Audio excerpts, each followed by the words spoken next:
7ஆம் பாவ அதிபதி வந்து 5ல் இருக்கிறது. இது வந்து கொஞ்சம் வித்தியாசமாக இருக்கும்.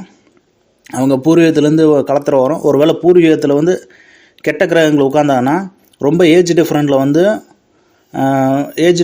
வந்து கணவன் மனைவி அமையறதுக்கு வாய்ப்பு உண்டு. எவ்வளோ ஏஜ் டிஃப்ரெண்ட்னா, ஒரு பொண்ணு போல் இருக்கக்கூடிய, ஒரு பையன் போல் இருக்கக்கூடிய ஒரு களத்திலிருந்து அமையும்.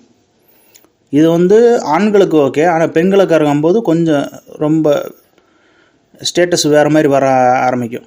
இவங்களுக்கு வந்து ஒரு 40 ஏஜ் இருக்குன்னா, இவங்களுக்கு வரக்கூடிய கணவன் வந்து ஒரு 28 அந்த மாதிரி வர்றதுக்கு வாய்ப்பு உண்டு பெண்களாக இருந்தால். ஆண்களாக இருந்தால் அது அந்தளவுக்கு தெரியாது.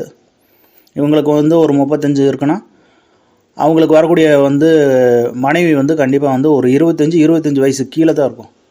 அப்போ இவங்களுக்கு லேட் மேரேஜ் ஆகும்னு தான் அதோட அர்த்தம். இவங்களுடைய மீனிங்கே வந்து லேட் மேரேஜ் தான்.